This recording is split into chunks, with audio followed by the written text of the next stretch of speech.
Hello the internets, welcome back. We finally have the Cinderella kit translated. The Miss Marcy video is already up. If you guys want to go check it out, it's posted on the channel. And when it comes to Cindy, she's looking really good on the asset department. Her kit looks better than Marciana, but at the same time, there is a couple of things I'm not sure until we can test in-game. However, in my opinion, she will be the winner in terms of meta usage for these summer characters. Let's jump into this directly, starting with the most important thing, the assets. She looks fantastic. I am tempted to go for the MLD, but the problem is that this is a 1% banner, and you all know how that always ends up. So I most likely will just ticket one copy and call it a day, guys, because it's expensive. It is really expensive. She looks, however, so great, so great. Her MLB also looks really good. I'm gonna be honest, like, I don't think it's a bad MLB at all. If this is the MLB you are getting, that is fantastic. But I only have right now 33k gems, 52 LGBTQ tickets, so I will most likely need these 5 multis. If I don't get her, just ticket one copy, and that's it. And then wait for Miss Marcy, because she's the one that I'm more interested on doing the actual MLB itself.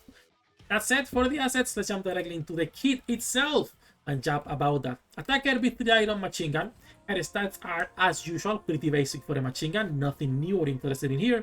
Super slow girl, but most likely we will be going for Bastion Cube instead of Resilience, and you'll see why on a moment. Skill 1, Beauty, full, it's a passive. This will be having a lot of things, and like I said, her kit, we need to wait until we can test in game for a few things. First, activates upon reloading to max ammunition while in the preparation for change state, affecting herself. She will change into a sniper mode. She will be switching between machine gun and a sniper. Machine gun and a sniper every time you reload to max ammunition, right? So that's the first thing. That's the first thing she does. She also will gain pierce when she's on a snipe mode. She will also, when performing a full charge attack, gonna be expending ammo 40 rounds. Now, 40 rounds is weird because this is one of those things I was talking. Her max ammunition capacity is capped at 15 rounds. Max ammunition effect refreshes after reloading, right? But she spends 40 every time she does a full charge attack, meaning most likely she is spending the machine gun ammunition, but her sniper capacity is only 15. That's how I interpret it, at least. Again, we'll see. If that's the case, you want to be going for max ammo. If it's different, you can completely skip the max ammunition on her kit. And then additional effect 3, charge time is fixed at 1 second. This means no charge speed or charge speed buffers for Cinderella. You want to be focusing on other stuff instead. So, you know, no Alice, no Liberalio, no, I don't remember who else has charge speed buffer now. Juni, I think, has some. But you don't care about charge speed. You will focus on elemental, attack, most likely probably either charge damage or crit damage, whatever you want to be going for instead. And the max ammo is still debatable. We'll see tomorrow. Then she will also be getting, the removal condition for this sniper mode is reloading to max ammunition again while you are on the preparation for change state. So you will consistently switch between sniper mode and machine gun mode, right? That's the first part. After that, she also gains attack damage 24% continuously during the whole battle, right here, right? Like right there. She's gonna be getting 24% continuously doing nothing else. And then upon reloading to max ammunition, she gets the preparation for change, which is the state she needs. Preparation for change also makes it so your reload time is fixed at 3 seconds for 6 seconds, removed upon firing the last bullet. So it looks like they are doing this to avoid you are consistently switching back and forth on one bullet or whatever it is. She looks like a character that you want to be manually to decide what you want to do and what the stage she is and where she's shooting. You will see on a skill 2 on a moment. The last 2 things she's going to be getting is after every 5 seconds, the enemy nearest to the crosshair, she's going to be dealing 900% of final attack as damage. This is great. It's extra damage. It's not as high as other characters that might have similar things, but it is a lot of extra damage during a 3-minute fight for bosses, right? So it is good damage. I assume that's going to be a huge chunk of her damage output. And then activates each time total ammo consumed by allies reaches 200, affecting all allies. Feels burst gauge by 12%. This is the same thing as our lovely Little Mermaid, or pretty similar if I remember correctly.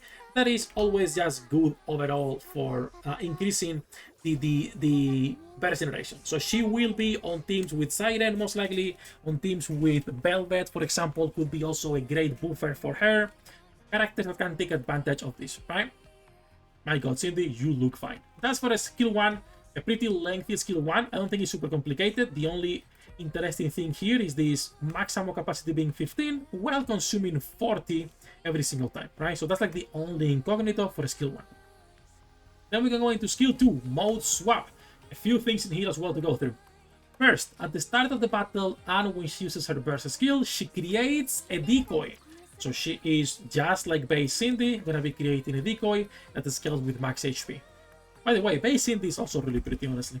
Activates at the start of the battle, giving herself 29% of attack continuously. So this means she gets, for free, continuously, 24% attack damage at level 10, and 29% attack continuously, right? Those two things. Now, when you are on a sniper mode, you will be getting damage to parts increased continuously. And when you are on, instead, the machine gun mode, what you get is damage dealt when attacking cores increased to 26%. You cannot have both of them. You get either pinpoint or destroy, all right? Those are the name of the modes. Or these specific books, better said. Machine gun, damage to core. Sniper mode, damage to parts. When entering fall burst, after you use your own burst skill, so when you do burst, depending on a sniper or machine gun, you get two things as well.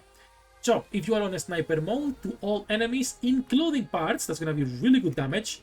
1.1k of final attack as damage. That's going to be pretty good overall for damage output. And if she is on machine gun instead, what she gets is to all enemies with activated core, so only for bosses, really would be useful.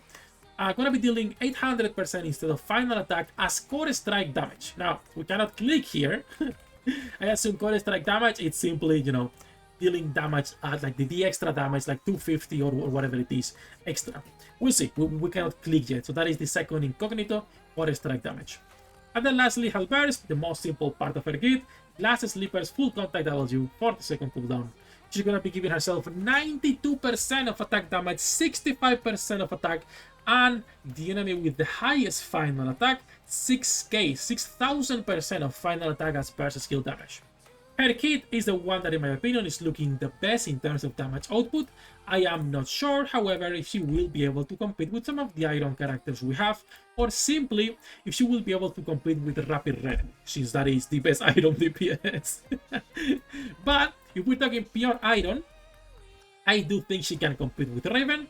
I am expecting, and again, this is pure yapping and bullshit, we haven't tested anything, I'm expecting Cindy to be a T1 character, while Miss Marcy will be a T2/T3 unit. That's what I'm expecting, but we will see tomorrow. We will be live testing both characters if you guys are interested in that.